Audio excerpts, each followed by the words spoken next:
cerai, nggak boleh. Ucapin sembarangan, apalagi bapak-bapak hati-hati. Pengucapan kalimat cerai, dan kata ulama, hikmah kenapa cerai di tangan laki-laki bukan tangan perempuan, karena mereka pakai akal fikiran. Kalau mau menceraikan masih berpikir nih, ini kedepannya bagaimana, ini nanti bagaimana, anak bagaimana, panjang nih ceritanya. Kalau perempuan tidak, pokoknya ceraikan saya tidak mau tahu. Besok apa terjadi ini urusan nanti. Padahal kalau sudah diceraikan pergi ke rumah orang tuanya nyesel juga nanti. Jadi masalah juga nanti. Banyak orang begitu. Berapa banyak akhwat muslimat yang tanya kepada saya, Ustaz, saya nyesal Ustaz, saya sudah sering tekan suami saya minta cerai, sekarang akhirnya saya diceraikan, saya mau kembali sudah susah. Suami saya sudah sering ucapin sampai 3 kali. Ya hukum syar'i. Kenapa ibu main-main? Gak boleh main-main. Bapak-bapak juga gak boleh main-main nih. Darurat sekali baru diucapin kalimat itu. Betul-betul patokannya adalah pelanggaran agama.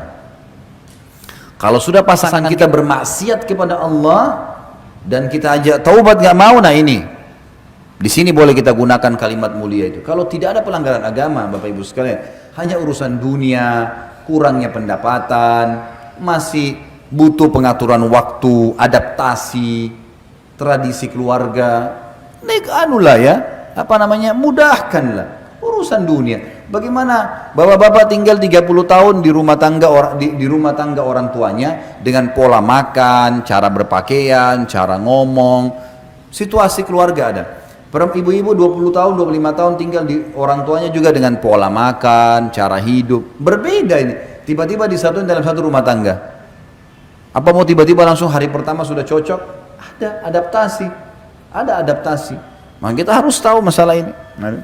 Hati-hati, jangan main-main. Sampai kata ulama bagi bapak-bapak, kalau ada, saya pernah belajar fikih di tingkat 3 kuliah di kuliah dakwah di Madinah. Dosen saya dulu kebetulan wakil, kalau tidak salah beliau wakil hakim di pengadilan agama di Madinah. Beliau bilang kalau ada seorang laki-laki, istrinya lagi naik di atas tangga, bercanda, dia bilang kalau kamu naik, lanjutin jalan kamu, saya ceraikan. Kalau kamu turun, saya ceraikan. Kalau si perempuan ini tidak mau diceraikan, dia harus turun dari tengah-tengah. Kena jatuh tuh tolaknya, walaupun bercanda, nggak boleh.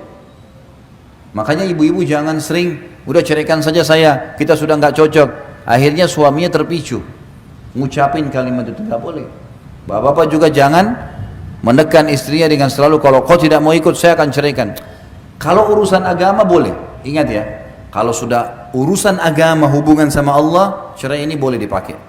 Tapi kalau urusan dunia, masalah makanan, baju, warna spray, gorden, tinggal di mana, dunia, nggak ada yang dibawa ke kuburan. Mau diapain tuh rumah yang, oh ini di Menteng, hebat, oh ini cuma di Rawamangun, saudara. Kita kalau naik pesawat yang di Menteng pun jadi kecil tuh, nggak kelihatan lagi. Apa yang mau diperebutkan? Kadang-kadang juga ini hal-hal mendasar yang harus kita fahamin ya. Hati-hati, syaitan selalu mengintai. Maka syaitan kata ulama lebih senang suami istri bercerai daripada terjadi pembunuhan di luar rumah, daripada orang riba. Padahal ini dosa-dosa berat semua nih. Tapi kalau cerai ini luar biasa. Luar biasa, si suami akan sakit kepalanya kalau cerai, istrinya akan sakit kepalanya, hidup mereka jadi tidak tenang, anak-anak jadi korban. Nggak ada orang cerai itu tiba-tiba bahagia, nggak ada. Omong kosong tuh kalau dia bilang saya bahagia, bohong, nggak bisa. Allah sudah satuin awalnya dalam kalimat akad. Kalau ada masalah-masalah yang dihadapin, selama bukan pelanggaran agama, toleransi, maafin. Nanti kita jelasin di pilar selanjutnya. Baik, pilar yang keenam, hati-hati tadi dengan syaitan, jangan iyakan. Semua bisikan buruk, tinggalkan. Pilar yang keenam adalah lapang dada, memaafkan dan meminta maaf. Islam mengajarkan kita Bapak Ibu sekalian yang benar memaafkan, yang salah minta maaf. Dan ingat, jangan nginapkan permasalahan. Tidak boleh nginap, nggak boleh nginap. Begitu ada masalah, duduk baik-baik. Maaf ya, kayaknya saya terganggu dengan ini nih. 1, 2, 3, 4, 5. Menurut kamu bagaimana? Istri sampaikan ke suaminya. Suaminya lagi ada masalah. Suami juga begitu. Duduk. Sebentar istriku. Ini terus terang saya terganggu secara kejiwaan. Ada masalah 1, 2, 3, 4, 5. Menurut kamu bagaimana jalan keluarnya? Diskusikan baik-baik. bicarakan, clearkan pada saat itu. Yang salah wajib minta maaf. Ingat, kita pegawai di perusahaan Allah. Yang tidak mau memaafkan dihukum sama Allah tuh, nggak boleh, maafin, udahlah, gitu kan. Juga yang salah tidak mau minta maaf ini dihukum juga, nggak boleh. Orang sudah minta maaf nggak mau dimaafin bagaimana? Sudahlah, gitu kan. Dan semua ada pahalanya, semua ada pahalanya. Bahkan dalam Islam Bapak Ibu sekalian kita dianjurkan memaafkan sebelum orang minta maaf. Misal gini, ada orang menggibah, mencoreng nama kita, atau memfitnah kita misalnya. Sakit hati? Ya sakit hati. Cobaan. Kalau tidak ada cobaan, dari mana kita dapat pahala sabar? Nggak ada pahala sabar. Oh cobaan saya berat, ya makin berat makin besar pahalanya. Kata Nabi SAW, inna idhamal ajr ma idhamal bala. Pahala yang diberikan oleh Allah bobotnya akan seberat cobaannya. Cobaan makin berat makin besar pahalanya. Bahkan cobaan ini Bapak Ibu sekalian ada dua manfaat besar yang banyak orang Islam tidak tahu. Padahal ini dalam agama mereka. Yang pertama, cobaan itu akan memaksa dia tanda kutip dekat dengan Tuhannya. Dan kita akan jauh dari kemaksiatan. Kita kalau lagi ada cobaan, ada penyakit, ada masalah, tidak ada peluang bagi syaitan untuk membuat kita berbuat dosa tuh. Diajak teman-teman ngumpul-ngumpul, buang-buang waktu, aduh lagi ada masalah, enggak deh nanti lain waktu. Dan kalau dia lagi ada masalah berdoa, ibadah sama Allah pasti khusyuk, enak tuh. Kalau dia berdoa nangis, kembali kepada Allah ya, dia kembali itu luar biasa, luar biasa. Dia akan rasakan kenikmatan doa. Bahkan kalau kita lagi ada masalah, kita berdoa sama Allah, bisa nangis, bisa curhat sama Allah, itu tidak bisa kita rasakan kenikmatannya itu kalau lagi tidak ada masalah. Semua orang menghadapi masalah, Nabi SAW menghadapi masalah, apalagi kita manusia biasa. Tapi cobaan ini datang untuk mendatangkan pahala sabar, gitu kan? Dan kita juga jadi tahu, ya mendapat pengalaman dan banyak hal. Dan kita makin dekat dengan Allah SWT. Yang kedua, cobaan itu kalau datang teman-teman sekalian tujuannya untuk meninggikan derajat, mengampuni dosa.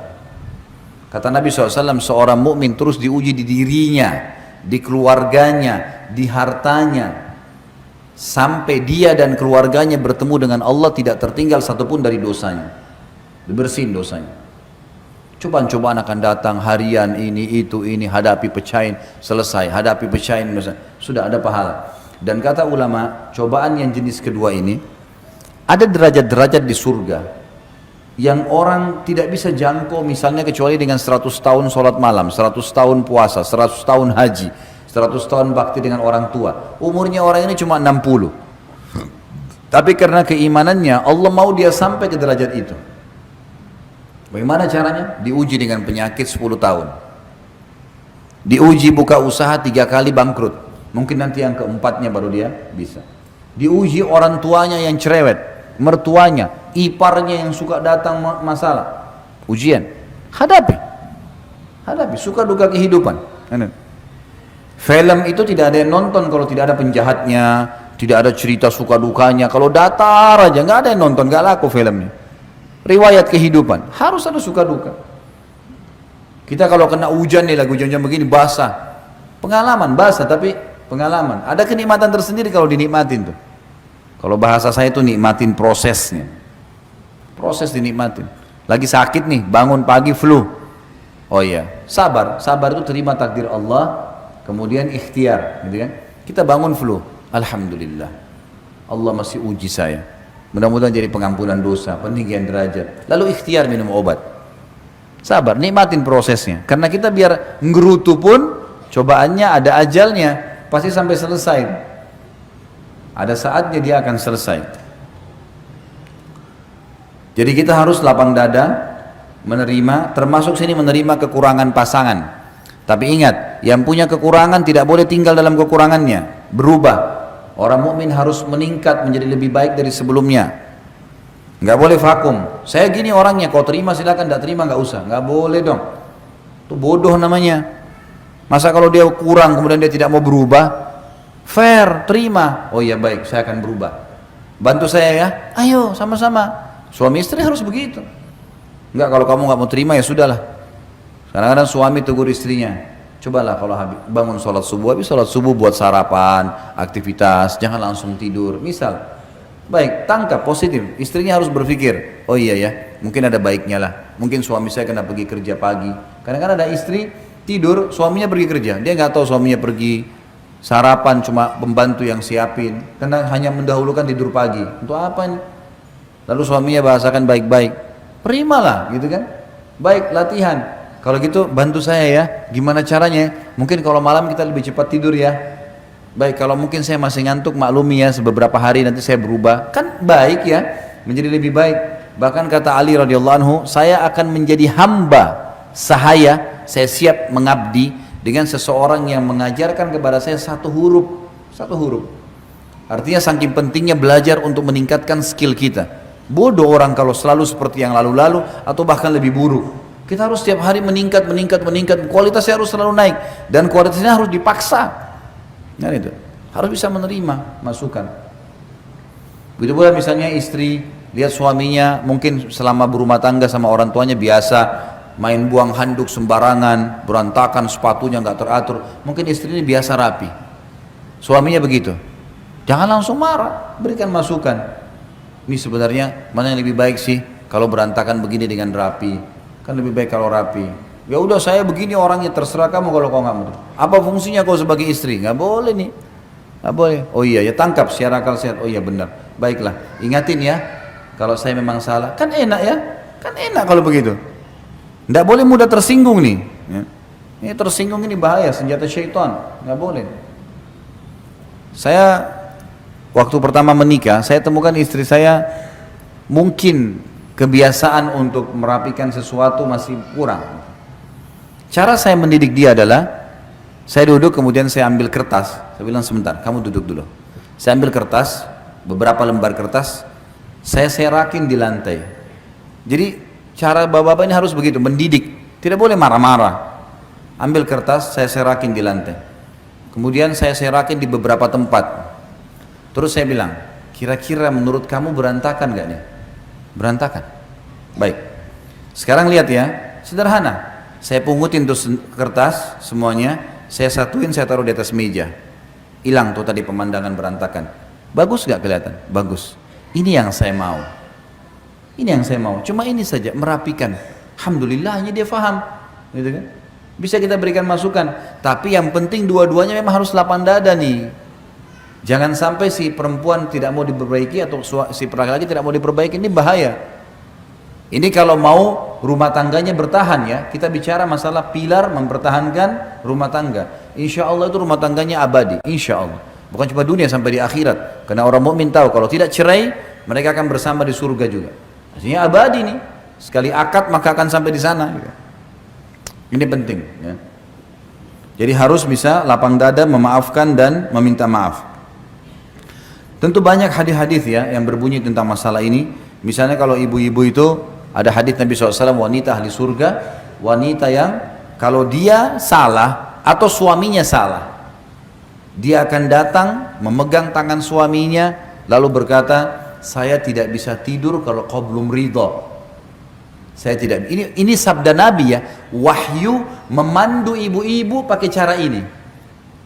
Ini tuntunan dari Allah, bukan dari saya. Wanita ahli surga, wanita yang kalau dia salah atau suaminya salah, dia datang memegang tangannya sambil mengatakan, saya nggak bisa tidur kalau kau tidak ridho. Ternyata ini secara zahir hadisnya, bisa saja ibu-ibu bilang, kok kesannya suami salah saya yang harus minta maaf ya. Ternyata ini tuntunan wahyu, laki-laki itu kalau ibu minta maaf sama dia, yang terjadi dia minta maaf. Dia akui kesalahannya. Itu karena dia pakai akal pikiran. Bapak-bapak sini coba kalau istrinya datang, maafin saya ya kalau saya punya salah. Padahal kita nih yang salah nih. Apa yang Anda akan lakukan?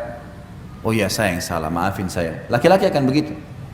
Itu tuntunan dalam agama, nggak mungkin salah wahyu. Karena ternyata laki-laki kalau mau disinggung, dipahami, diberikan paham harus begitu. Ada jiwa kepemimpinan. Gitu ya. Biasanya mereka tidak mau diguruin. Ya, karena ada sifat itu. Laki-laki juga begitu. Bagaimana Nabi SAW menghadapi para istri-istrinya? Ada masalah, sudah minta maaf, sudah selesai, sudah dimaafin sama Nabi SAW. Nggak ada lagi diungkit-ungkit. Banyak kesalahan dilakukan oleh Aisyah, oleh Hafsah, salah, minta maaf, Nabi maafin, udah selesai. Saya udah maafin. Dan Allah mengatakan wal afina 'anil nas wal qadimin al ghaidha wal afina 'anil nas wallahu yuhibbul muhsinin. Kata Allah SWT, wal qadimin al ghaidh, orang yang bisa meredam emosinya pada saat dia mampu melampiaskannya.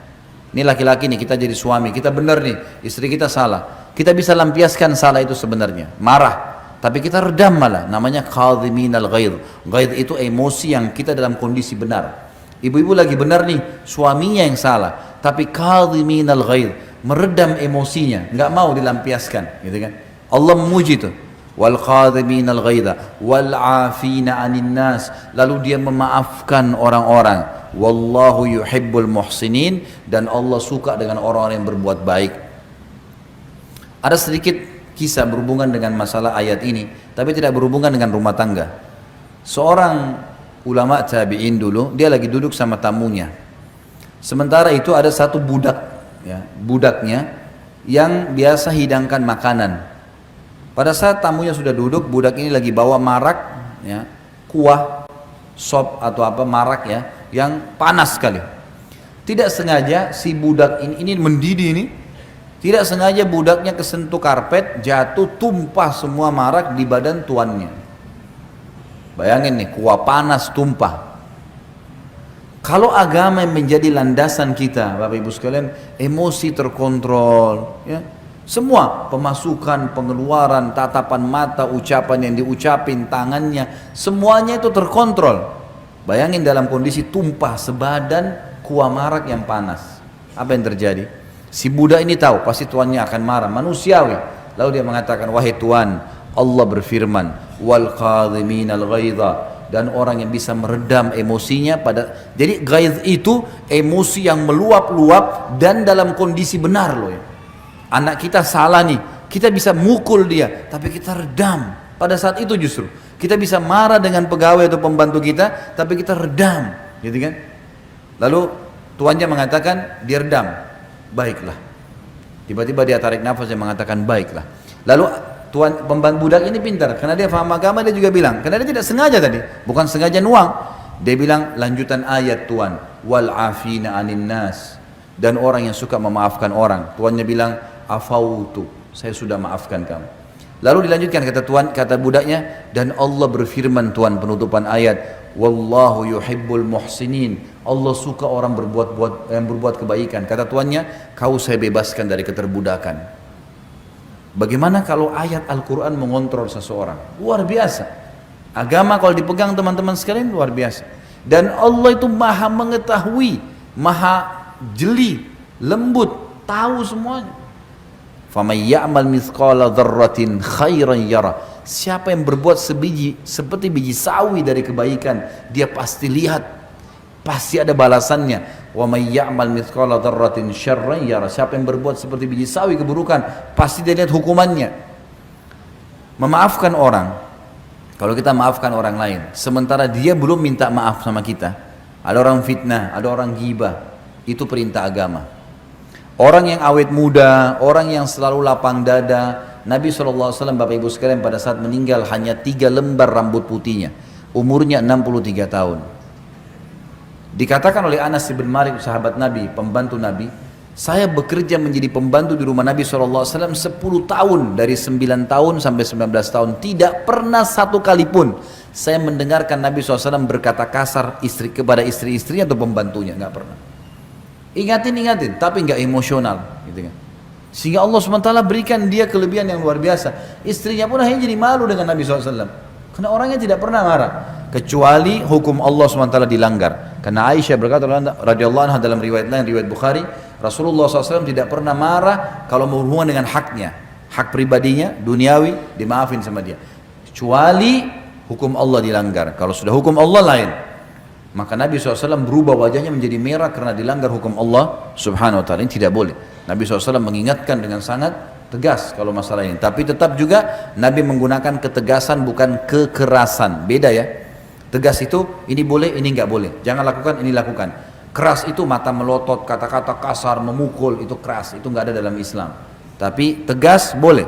Ini boleh, ini nggak boleh. Ini boleh, ini nggak boleh. Ini saya suka, ini saya nggak suka. Jadi jelas semuanya. Gitu ya.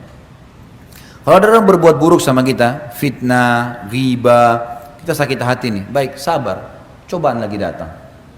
Dan yang diperintahkan dalam agama memaafkan orang itu, walaupun pahit, udah maafin. Perintah agama itu, maafin dulu. Terus anda bilang, enak benar Ustaz, dia ghibah saya, dia fitnah saya, kita maafin. Iya, maafin. Lalu bagaimana jalan keluarnya? Dia enak sudah berbuat salah, nggak perlu khawatir. Allah akan menghukum seseorang selama dia belum memenuhi syaratnya. Apa syaratnya kalau orang buat salah? Hah? Minta maaf. Kalau kita maafkan sebelum dia minta maaf, kita dapat pahala, meredam hati kita dari penyakit-penyakit hati, kita bisa legah tidur, bisa legah makan, tapi dia tetap dihukum sama Allah kalau dia tidak minta maaf. Karena ada hukuman di situ. Kecuali dia minta maaf, nah itu lain. Makanya kita disuruh maafin. Sudahlah, legohon saja. Tenang aja, gitu kan? Maafin orang lain, maka akan tenang hidup itu. Gak ada makanan, ya sudahlah. Gak ada makanan. Saya pulang ke rumah, ada makanan? Gak ada, tadi gak masak. Bisa saya beliin di sebelah pada, beli aja gak apa-apa, bawa sini. Gak masak, makanan. Mau ribut gara-gara tidak masak, sudahlah, maafin. Asal jangan juga istri ini setiap saat tidak masak juga, akhirnya suaminya mungkin mau cobain masakannya yang jadi masalah. Selama urusan dunia, toleransi saja, maafin, kan gitu. Tapi kalau urusan agama nggak boleh, nggak pakai jilbab, nggak tutup aurat, nggak sholat, nggak jalani kewajiban, nah ini lain.